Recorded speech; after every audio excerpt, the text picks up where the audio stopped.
அஸ்ஸலாமு அலைக்கும். Welcome to Shala's recipes. இன்னைக்கு நம்ம என்ன ரெசிபி பார்க்க போறோம்னா லெஃப்ட் ஓவர் ரைஸ் வச்சு மெக்சிகன் ரைஸ் தாங்க பார்க்க போறோம். அவ்வளோ அருமையா இருக்கும். வாங்க எப்படி செய்யலாம்னு பார்க்கலாம்.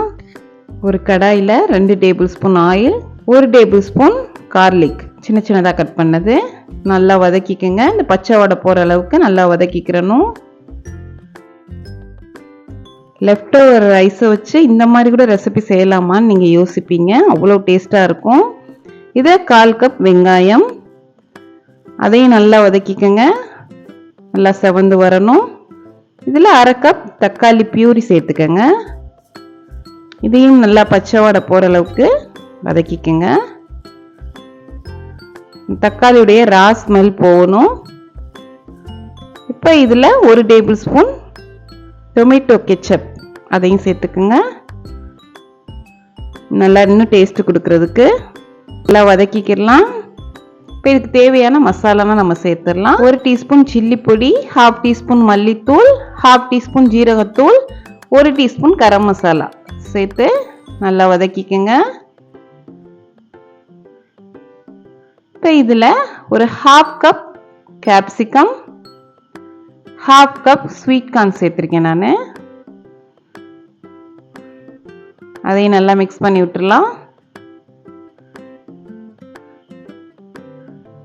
உங்களுக்கு எவ்வளோ காரம் வேணுமோ நீங்கள் அந்த அளவுக்கு சில்லி பொடி சேர்த்துக்கலாம். இப்போ இதுக்கு தேவையான அளவு உப்பு, 1/2 டீஸ்பூன் உப்பு, 1/2 டீஸ்பூன் பெப்பர்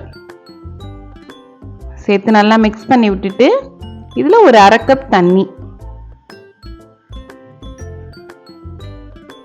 இந்த கேப்சிகம் கார்னா குக் ஆகிறதுக்கு 1/2 கப் தண்ணி சேர்த்தாச்சு. இதுக்கு மேலே கொஞ்சமாக ஆரிகேனோ சேர்த்துக்கோங்க. 1 டீஸ்பூன் ஆரிகேனோ சேர்க்கையில் இன்னும் நல்லா இருக்கும். மெக்சிகம் ரைஸை பொறுத்த வரைக்கும் இதில் சோயா பீன்ஸ் இருக்குல்ல, அதை குக் பண்ணி சேர்ப்பாங்க. என்கிட்ட இல்லை, இருந்தால் நீங்கள் அதை சேர்த்துக்கோங்க. இப்போ க்ரீன் சில்லி ஒரு 2 சில்லியை நான் கட் பண்ணி சேர்த்துருக்கேன் சின்ன சின்னதாக. இப்போ ரைஸ் சேர்த்துடலாம். நீங்கள் பாஸ்மதி, சீரக சம்பா, நார்மலான ரைஸ் கூட சேர்க்கலாம். இதுக்கு மேலே மல்லித்தலை, அவ்வளோதாங்க. இப்போ எல்லாத்தையும் சேர்த்து நம்ம மிக்ஸ் பண்ணிடலாம். டேஸ்ட் வேறு லெவலில் இருக்கும். பாருங்கள், லெஃப்ட் ஓவர் ரைஸை வச்சு இவ்வளோ சூப்பரான ரெசிபி தயார் பண்ணியாச்சு. நீங்களும் ட்ரை பண்ணி பாருங்கள். அவ்வளோ டேஸ்ட்டாக இருக்கும் சாப்பிட்றதுக்கு. இப்போ நம்ம ஒரு பிளேட்டில் சர்வ் பண்ணிடலாம். இது கூட சல்சா வச்சு சாப்பிட்டா நல்லா அருமையாக இருக்கும். என்னுடைய வீடியோ உங்களுக்கு யூஸ்ஃபுல்லாக இருக்குன்னு நினைக்கிறேன்.